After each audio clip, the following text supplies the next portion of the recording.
So my name's Greg Handel, as it says on there. I'm a licensed psychologist. I'm also an elder here. I'm also an ordained minister. And one thing about psychology, yeah, you got your phones, you can turn them off. I hope I turn That was mine off. probably mine, actually. Yeah, it probably was. What's that? I was going to shut that. Well, you can wait a little bit, because people probably filtering in, and I'm just going to be blabbering here for the first 5 minutes or so.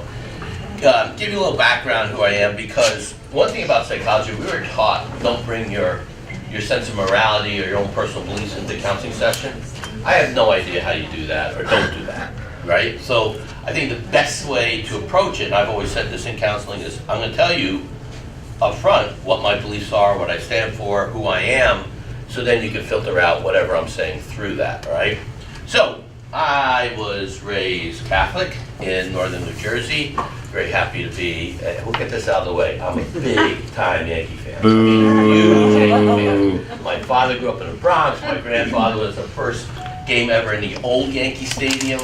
All my uncles and my cousins on my mother's side of the family, I mean, there's no escaping it. If I ever transferred over to Red Sox, I got it came out of my mouth. But if I did, I could never go home. All right, so it's just one of those things. But you know what's interesting though is I really feel like we're like brothers. Like up until 2004, I mean, I was kind of like the Red Sox. They were like the little brother who, just complain and whine all the time. But yeah, we like you guys. You never win, but we like you guys. And then 2004 kind of changed all that. So anyway, I am totally lost. Where now? Okay, yeah, Northern New Jersey, growing up, Catholic and all that. And so let's fast forward to graduate school.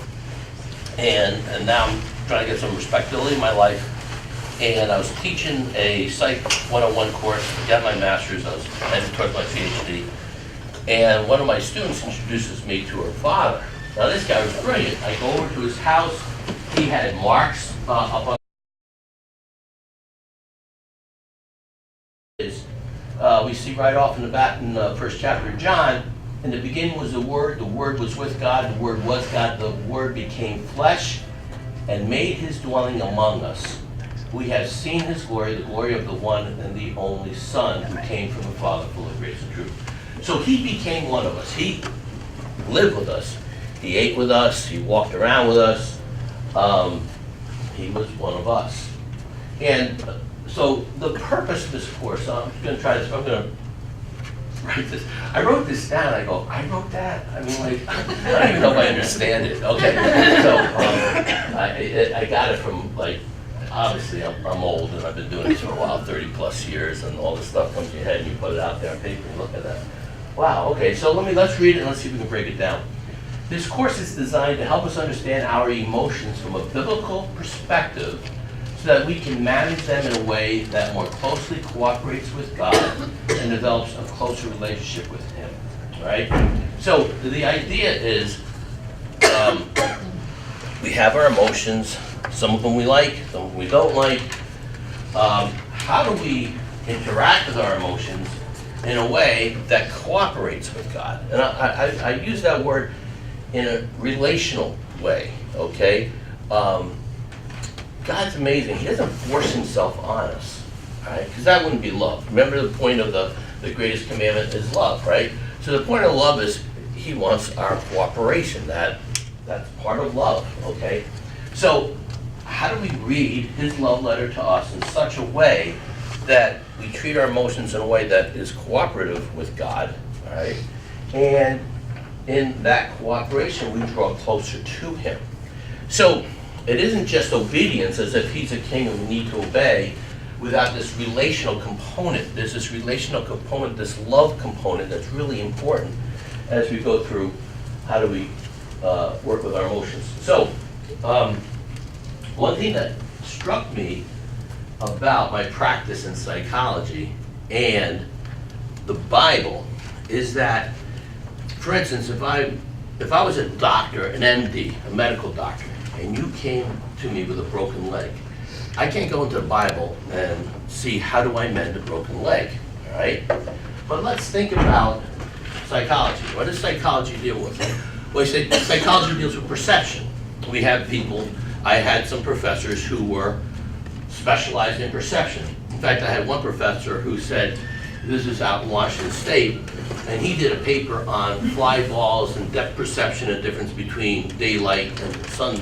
Right? He said it's the simplest little piece of research I ever did. I got more ink for that. I got on TV. I got, it was such a big deal, fly balls. He says, I've done so much more important work. But the important thing is perception is a big piece of psychology. Our senses, our thoughts, cognitions, all right? Cognitions, and I thought the word cognition, I'm just like showing off. It's just a fancy word for thoughts. Okay, so our thoughts, what we should be thinking, that's part of what's talking about, or how we deal with thoughts, or why we think in a certain way. That's part of psychology. Our behavior, our actions, it's all part of psychology. And our emotions, our feelings, are part of the study of psychology. What does the Bible talk about? The Bible talks about our perception of the world, our worldview. It talks about our thoughts, how we should meditate, what we should meditate upon. It talks about our behaviors, our reactions. Do our behavior reflect our faith, our relationship with God? Is that reflected in our behavior? And our emotions, which is the topic of this course. So here's some, just to prove the point, and these are far from exhaustive. I just kind of picked a few verses at random, not at random, but that fit, like for instance, perception.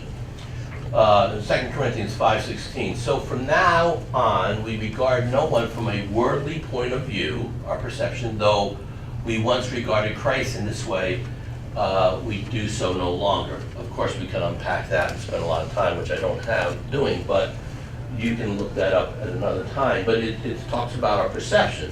And as you read through the scriptures, particularly Paul, talks a lot about changing how we perceive the world and how the Holy Spirit will come and do a radical job in how we, changing the way we look at the world. All right, our thoughts in Philippians 4:8.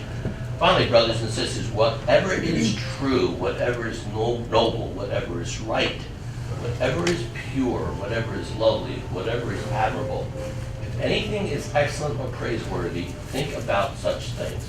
I love this verse. I love this verse because as I'm going through, and one other thing, these things all interrelate, of course, right?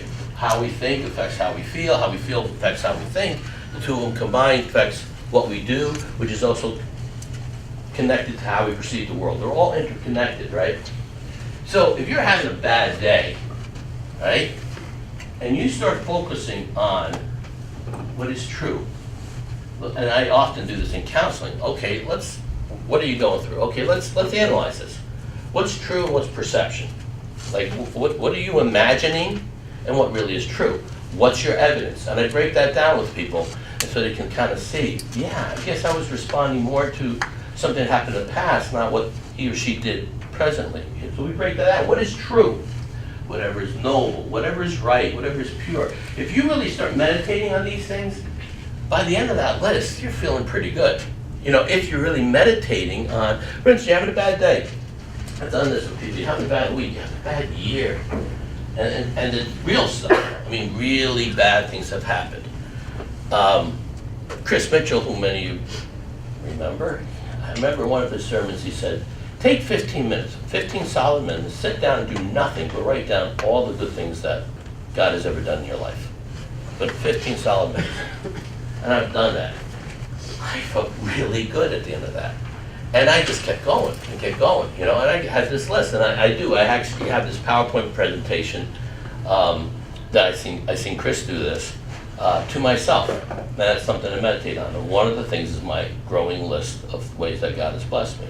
Because we can miss that. We can miss that in our emotions and our feelings and our perception. We miss it and we dwell on the things that are really bad, and we get kind of spiral in that. But anyway, I don't want to get that into that. We'll have 7 weeks to get into that. But when we dwell our thoughts on what is true, noble, right, pure, lovely, admirable, now we start shaping things. Now God starts shaping things to us. Behavior. Exodus 18:20, teach them his decrees and instructions and show them the way they are to live and how they are to behave. And then emotions. Psalm 37:4, take delight in the Lord and he will give you the desires of your heart. We're going to spend some time talking that word heart. Anybody ever do a word study here, a biblical word study on the word heart? No? Okay. Anybody want to take a gander at when the Bible talks about heart, what are they talking about? And just spoiler alert, it's not talking about muscle. Spirit and soul. Spirit and soul, what other things? Attitudes, all right, yeah, exactly. It's, when it talks about, what's interesting is, I'm going to get back to this, but a little heads up. Christian Counseling and Education Foundation, these guys are really good. Went to one of their conferences and trainings, and they developed a whole theory on motivation based on the scripture's teaching on the word heart. It's incredible. We'll talk more and more and more of that. But a whole theory of motivation, and it's sound and solid and better than anything I've seen in my secular studies. But let's get back to emotions, okay, our definition of emotions. So emotions are internal reactions triggered by external stimuli that are shaped by our personal innate makeup, personal history, and our patterns of behavior. All right, another little background. You know, you get your BS degree, right? We all know what BS means, right? Okay, then you get an MS. MS means more of the same. And then you get a PhD, that means pile higher and deeper, okay? And so, I'm gonna give you, you know how magicians, I shouldn't do this because it's like giving a magic trick away as a magician. Here's a little trick that you need to know about a psychologist. We take common sense stuff, apply really big words to them, right? And then you gotta pay us big time money to translate, okay? So it's all part of the scheme. So, I'm really hoping you're impressed by this definition. Again, I came up with this myself, all right? And I actually know what these words mean, all right? So, emotions are internal reactions, all right? You got the inner world, you got the outer world, all right? Think of that kind of dynamic, right? The inner world is what we experience, okay? The outer world triggers what goes on in our inner world, right? Someone says something nasty to you, external stimuli, it affects your internal reaction. Or does it? Or are you able to walk away from it, okay? Now, whether or not you can do that, you know, whether or not you get really angry by it, or you're able to say, I forgive them, or no, it's not gonna affect my day, or I know that they didn't really mean it. However you process that is shaped by your innate makeup in part. That means how you're born. You know, that you're kind of like nature-nurture thing. I don't know. How many people study nature-nurture theory? And okay, so you're somewhat familiar. In other words, the person that you are, is it nature? Is it just you're born that way? Or is it nurture, that your experiences through life shape who you are? And I remember I had a professor said, we figured out the nature-nurture theory. The answer is yes. Right? You're born a certain way, right? Anyone who's had kids knows, wow, these kids are just born this way to a certain extent. And then life hits them, experience hits and shapes it. So it's an interaction between the two. So that interaction, your innate makeup and your personal history helps to shape a pattern of behavior. Okay, so that develops a pattern and a tendency towards reactions. Okay, see, I thought you'd be impressed. All right, characteristics. Feelings are neither good nor bad. All right, emotions neither good nor bad. We need to start with that presence. And pretty much today, by the way, what I want to do is lay down the foundation for the rest of the course.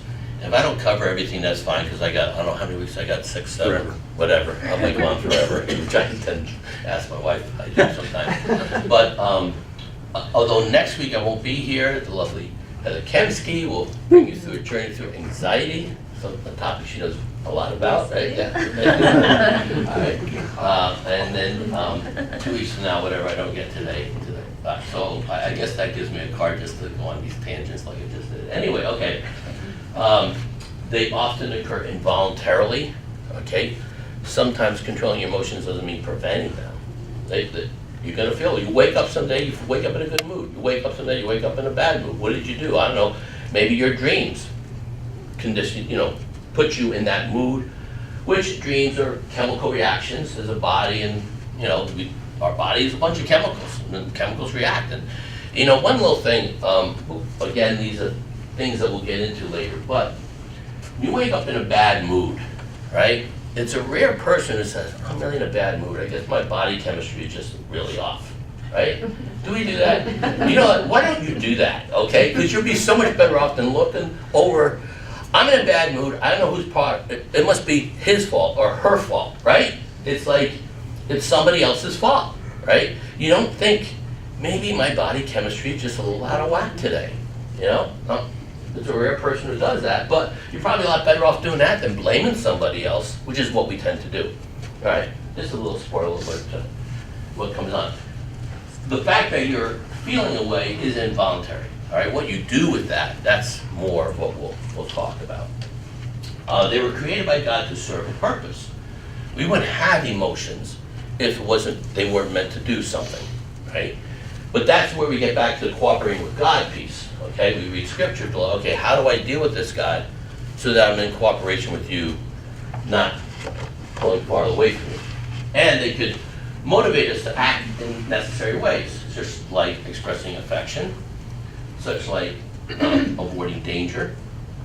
My father tells me a story that emotions are really important in keeping me alive, because if I start wailing at night and my mother gave him one of those elbow things like your turn, and he was headed towards my crib, he had one purpose in mind: to pick me up and throw me out the window. And he would tell me that. He goes, I was going to end this crying once and for all, right? And that was that.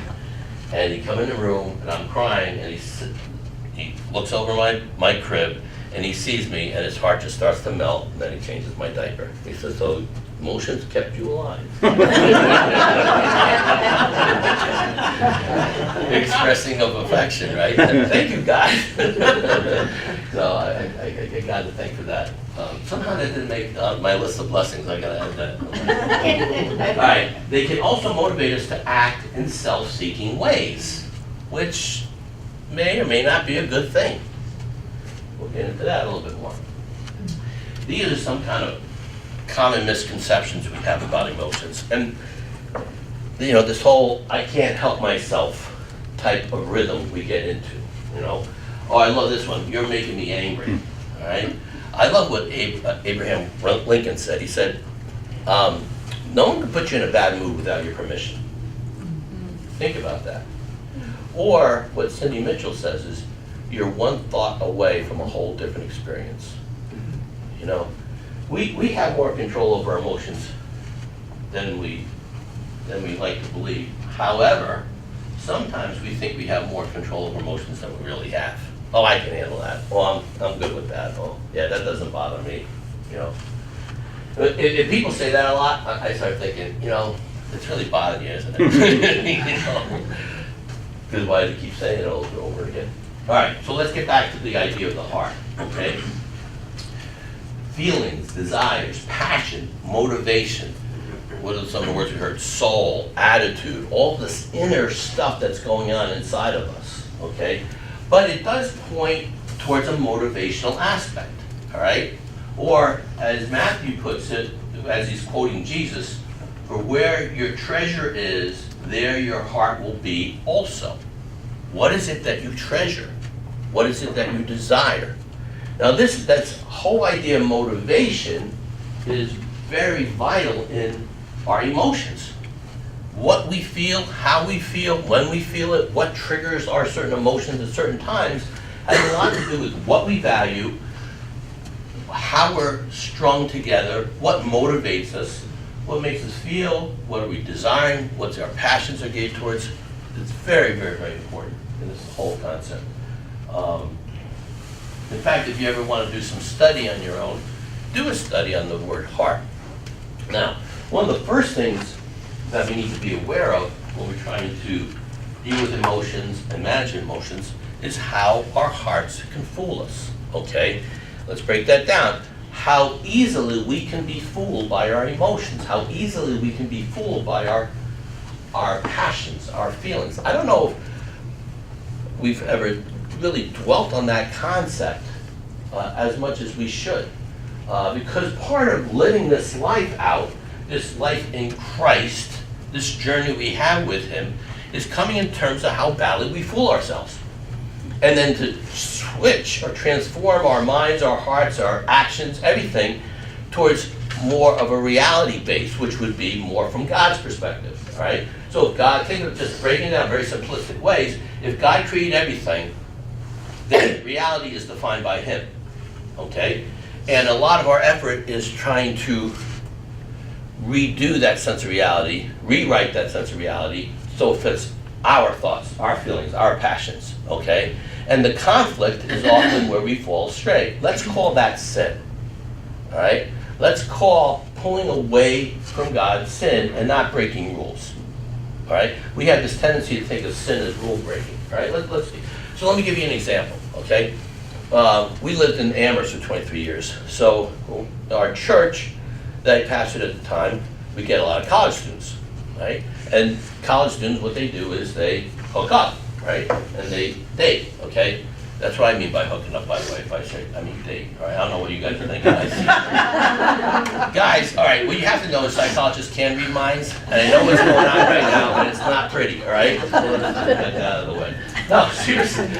Actually, it's very much what they come to is, all right, we want to bless God, so how far can we go?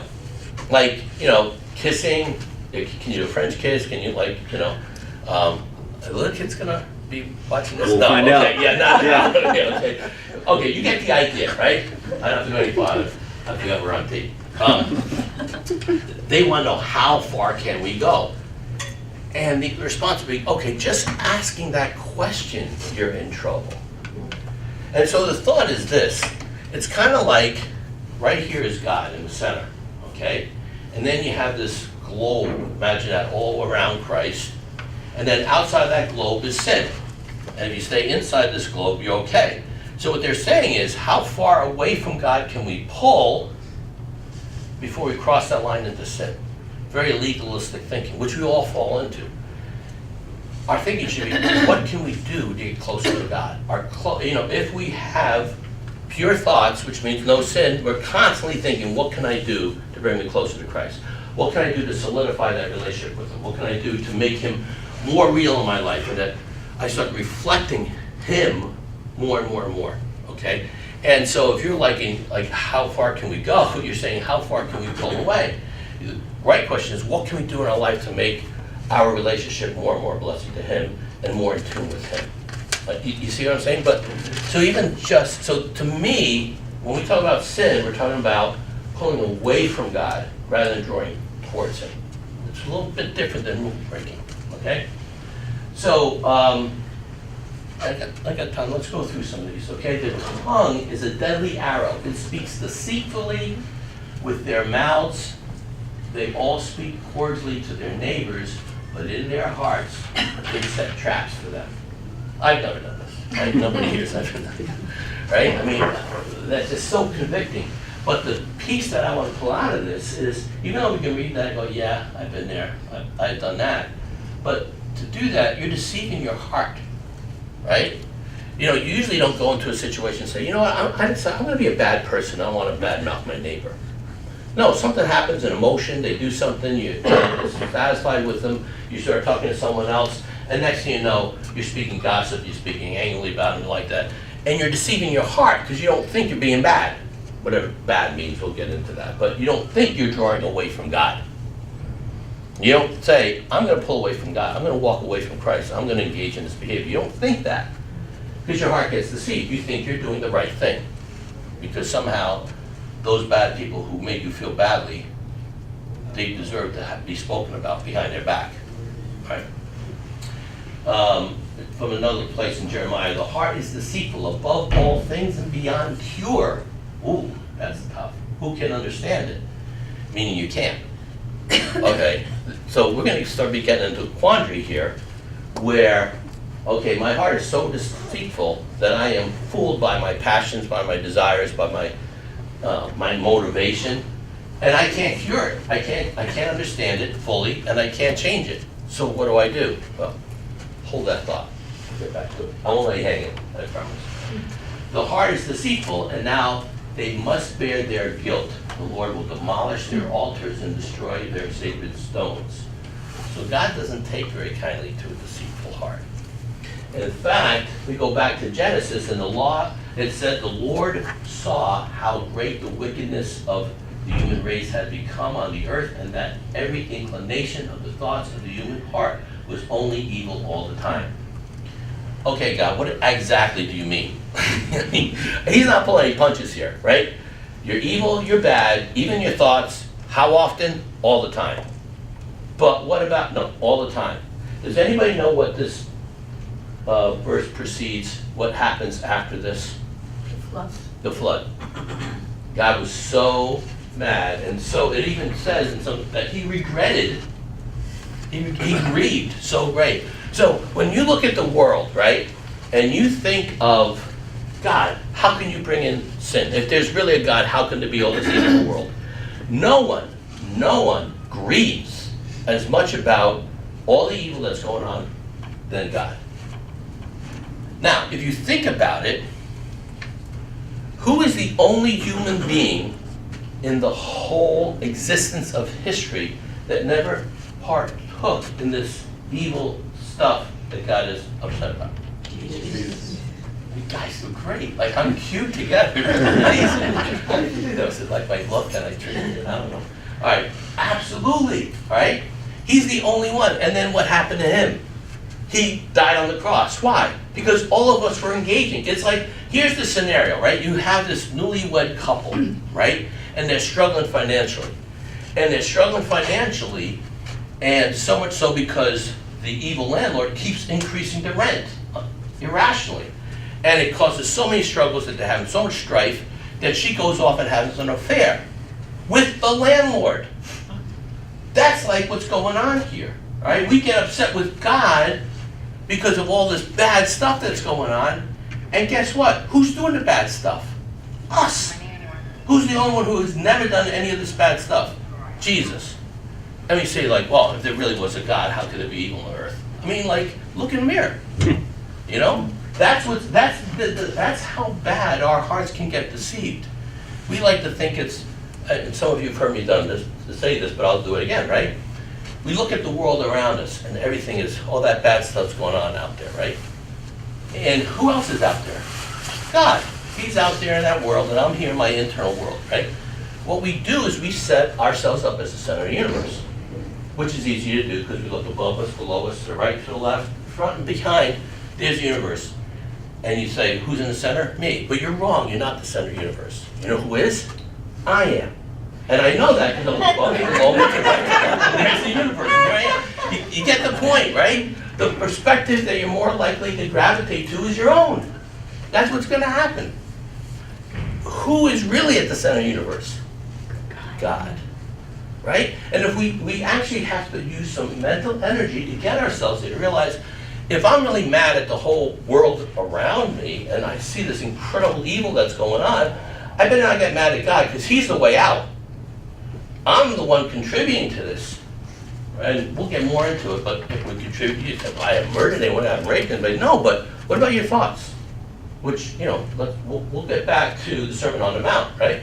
You think, okay, thou shalt not commit murder. I say, you can't call somebody a fool and not pull away from God. Not head in the wrong direction. But more on that later. So emotions are neither good nor bad. It depends on how we respond to them. As in Hebrews, this is an incredible verse. For we do not have a high priest being Jesus, who is unable to empathize with our weaknesses. But we have one who has been tempted in every way. Wait a minute. No, I don't want to read that, God. Don't tell me that Jesus was tempted. I want I think in this crowd I could talk about John Wayne, right? People remember who John Wayne is? Okay. John Wayne, Clint Eastwood, who's a modern day person. I don't know, you get the point. Someone who I don't feel. You want a hero who doesn't feel, who's not affected by what goes on. He goes there and blasts things up and is never afraid. I remember saying that. My dad won the Bronze Star in World War II for heroism. And he never really wanted to talk about it. I really had to force the story out, which I'll probably tell you another time. But I remember said, Dad, what's it like in war to like go on a mission like that and not be afraid? He said, are you kidding me? He said, I peed my pants during that mission. No, literally, I peed my pants. I was so afraid. He said bravery is not feeling fear. Bravery is being afraid to the dickens and doing what you need to do anyway. Like sweating tears of blood in the garden before you know you're going to be crucified. Think about that. We will in time. He was tempted in every way as we are, just as we are, but yet without sin. Meaning, he felt what we felt. He felt that anxiety, that angst, that fear, that pain, that the gut-wrenching pain of emotion, just like we are, but he stayed in tune with God. He kept cooperating with the Father. He stayed in touch with his mission. He was in sync relationally with the Father every step of the way. That is what this means, and that is absolutely mind-blowing. And he's calling us to do that. All right, so our emotions can keep us away from God, or our emotions can bring us closer to God. Psalm 10:3-4, he, which referring to the wicked man, boasts about the cravings of his heart. He blesses the greedy and reviles the Lord. In his pride, the wicked man does not seek him, does not seek God. In all his thoughts, there are no room for God. So, this wickedness, this sinful nature, when we give in to those aspects of our heart, we boast in ourselves, we pull into ourselves, and as we pull closer to ourselves, we're pulling away from God. But, in a certain amount, Jesus teaches us, blessed are those who hunger and thirst for righteousness, for they will be filled. Blessed are the pure in heart, they will see God.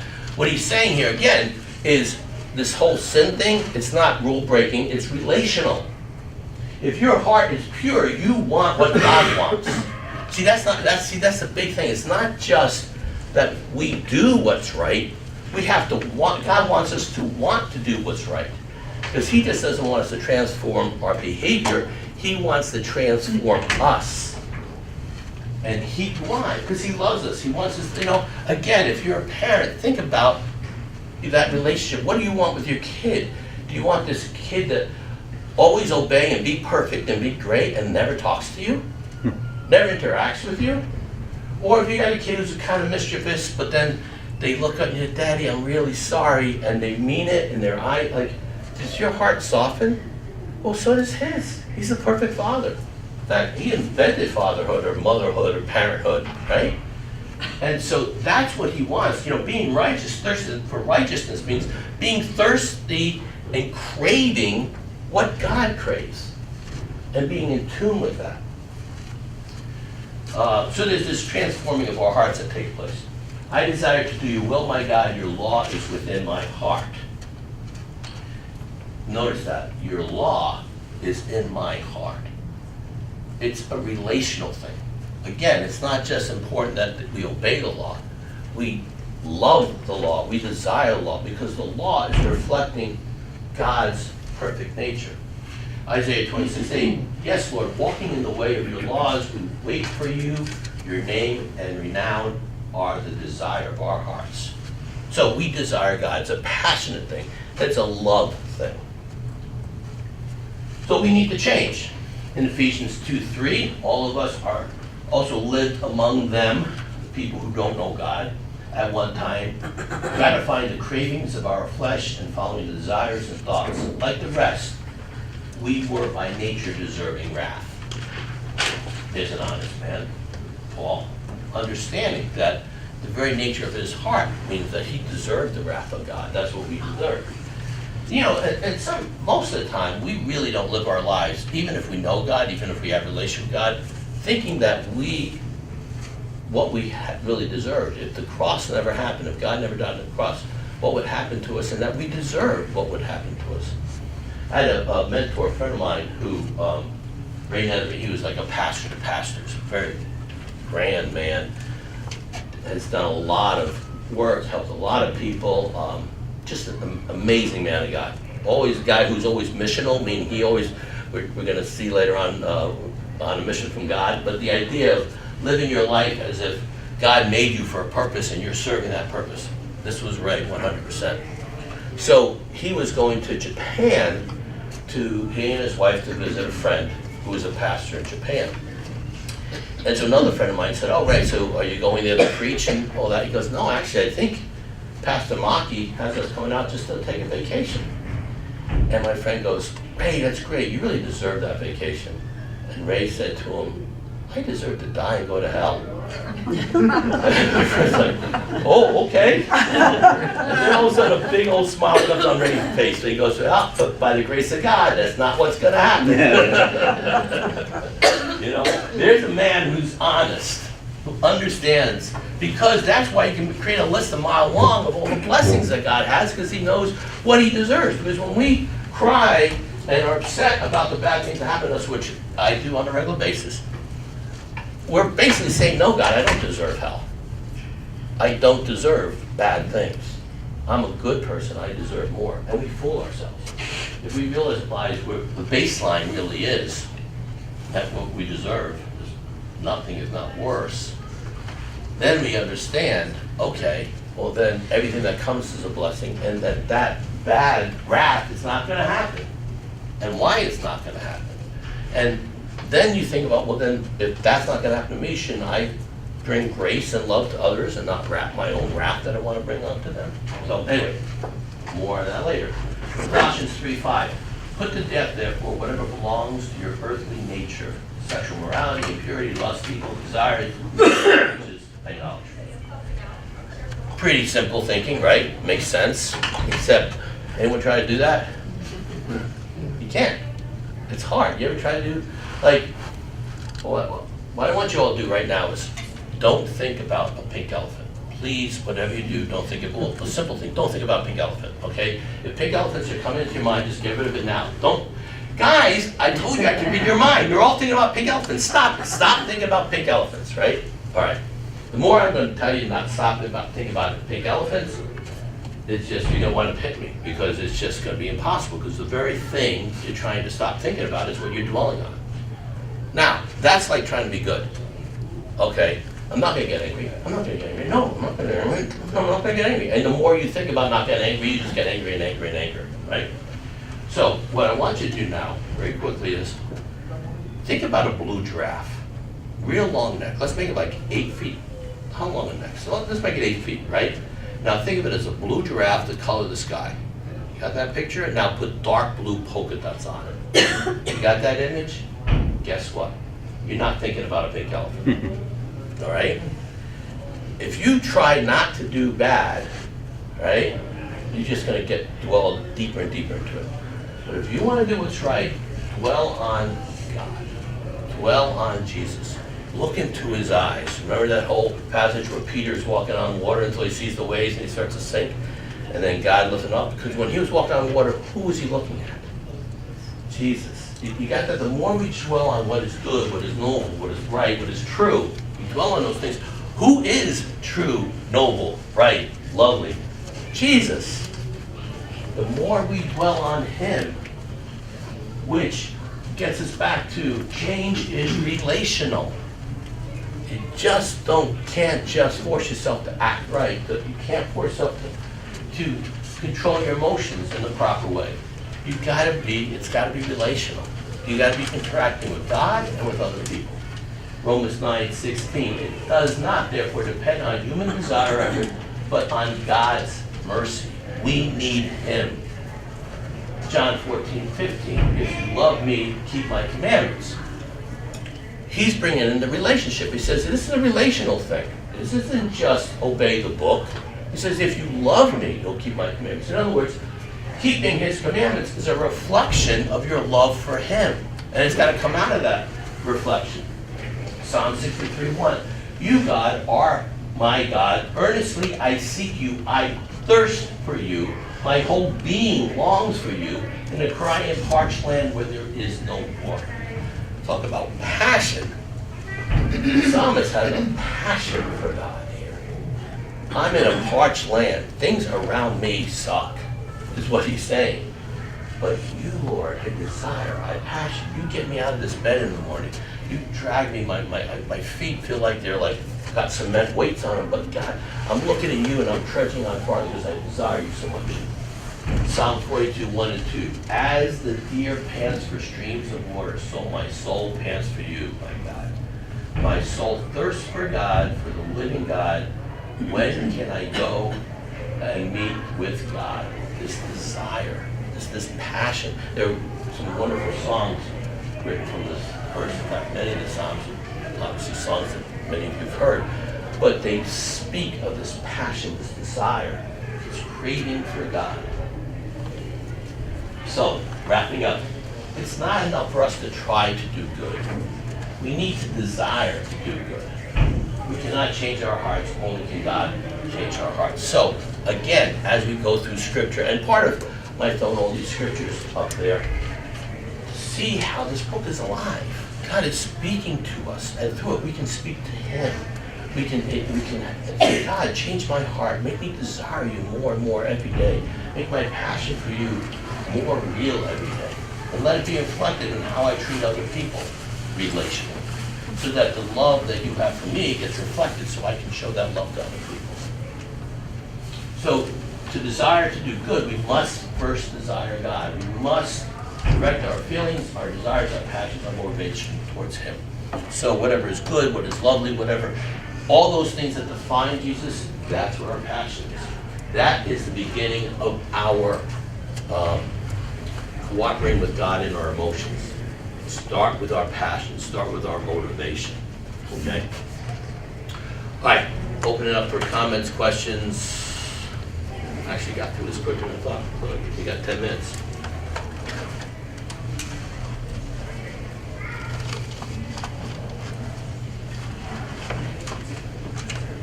Yeah. Great job. Oh, thank you. I mean, I don't know about anybody else, but emotions can cause such confusion that it's hard. And one of the things you said about emotions was, you made me think of the word trigger. Mm-hmm. So for people who might have post-traumatic stress disorder, like maybe your father, the car backfires and all of a sudden your entire body is paralyzed. And so how cool it is, thank you. This isn't a question, it's just basically just some thoughts, that we can have God's word inside of us to say, Father, I'm safe. This isn't not back then, I'm here now. And that's where, when you say that the Bible is alive, those words can actually start to transform us out of that. Yeah, I know that wasn't a question, but I'm going to turn it into an answer because it's a great example of like something I deal with regularly, talking with people who've gone through the trauma, and I talk to them regularly about this external stimulation and the internal reaction, the backfiring of the car and then triggering whatever, or some statement, some song, and it triggers these emotions that are associated with that trauma that you went through. Yes, exactly, all those kind of things, and it just triggers, and having them see understand what's happening. Now, think of this. The difference between understanding that, and that's somewhat helpful, and the understanding that, you know, God was there, He's guiding me all the way through, and He's bringing me to where I am now, and He's giving me more understanding, more awareness, and He's filling me up with a greater understanding of Him, so I can clutch to Him more, and I can keep my eyes on Him, so I can walk on water like Peter. You know, those kind of thoughts. What's more powerful? That you have someone bereavement, okay? I share with people this idea of, you know, you can try to struggle through bereavement and understand that there's a loss, or you can feel, okay, I'm going to go into a house that's not empty. God's waiting for me at home, and we're going to go and we're going to talk, and we're going to spend the evening together and work through my grief with Him together. I mean, it's night and day. But I'm stubborn and I don't want to do that. Right. Oh, okay. We'll I work want on to that keep then. beating him. No, yeah, well, Beating him up for hurting. part of this, you know what's so wonderful? How many people have kids? Because to me, I can get God when I understand being a parent. You know, when kids do something, you always still want them with you, no matter what. What can they do to push you away to the point you don't want them with you? You know, that's what God is doing. You know, like you said, okay, I blew it. I really blew it. God isn't going to want me back anymore. No! All He needs you to do is look at Him with those eyes and say, God, I'm really sorry. That's all. That's all you need to do. And then keep your eyes on Him. It reminded me of the book by John Bradshaw, Healing the Shame That Binds You. Yeah, yeah. It's all relational. Yeah. Talking about triggers, one of the things that certainly has occurred for me and in many people when I share my faith is when in the Old Testament God says, go into that village and smash the babies' heads and kill everybody here and destroy. I get it, but how do you know, that's a huge emotional issue. Mm-hmm. Right. So the short answer, which that is not a short answer, and Pastor Mike just gave us a great lens on how to understand those kind of Old Testament harshness. Sure. I don't have time right now to get into it. Maybe sometime, I'll see, maybe I'll work it into one of our talks. But let's just say this, that when we read that passage, we think of a baby. What do we think of? We think of that cuddly little guy that luckily my father did not throw out the window and change my diaper, right? That's what our thoughts are going to. That's not what God's thinking about, okay? He may see those babies and understand they're going to grow up and he knows what they're going to be and what they're going to do, okay? But understand that is just, we can't go there because when we hear baby, everybody thinks baby, what do you think? Oh, right? Exactly. And that's not what God's seeing. God sees so much more that we can't comprehend. So just that is like a little taste of why we don't get it, right? Obviously, okay? Yeah. Go back to graduate school. When did you realize that God wanted a relationship with you? Okay, so I was stubborn. I met with this guy for about a year. He took Mary and I into his home, his parent. I started realizing, I'm in graduate school, and I have these professors who teach me psychology, and I know some of them are cheating on their wives, they're actually cheating on with some other graduate students, all this other, kind of Peyton Place type of dramas going on, And I'm looking over here, and we started going to church with his family, and I realized, okay, they were not perfect, and people have issues, but for the most part, they stayed married. For the most part, their kids loved them and wanted to hang around with them. When I said, okay, who do I want to grow up to be? Do I want to grow up to be like these college professors, or do I want to grow up to be with them? But I was still kind of stubborn, and it was kind of more. And then I just remember I was at this service, and the speaker gave an altar call. Now I remember my brother and I would watch the Billy Graham Crusades and the altar calls and make fun of it and laugh and I'm never doing that, right? And at that moment, it just was so ironic that God has been spending all this time to win me over. And he's calling me out of that chair to give my life. And he's saying, you know that thing you said you never do? Guess what, buddy? We're about to do that. And the irony just got to me. I kind of chuckled. I took Maria's hand, let's go. We walked up forward, And I will tell you, honey, you can tell your story some other time. But that's, it was just the irony in the whole thing. And it was another kind of thing where, when I realized what a Christian was, I don't know if I know any Christians. I know I grew up, a lot of people, we all call ourselves Christians, but I don't know anyone who dedicated their life to God. My father was an amazingly good man. But did he? Yeah, I wasn't sure. Is he doing all this for Christ? Was he dead? I didn't know that. Next thing I know, the people living upstairs from us, they turned out to be Christians.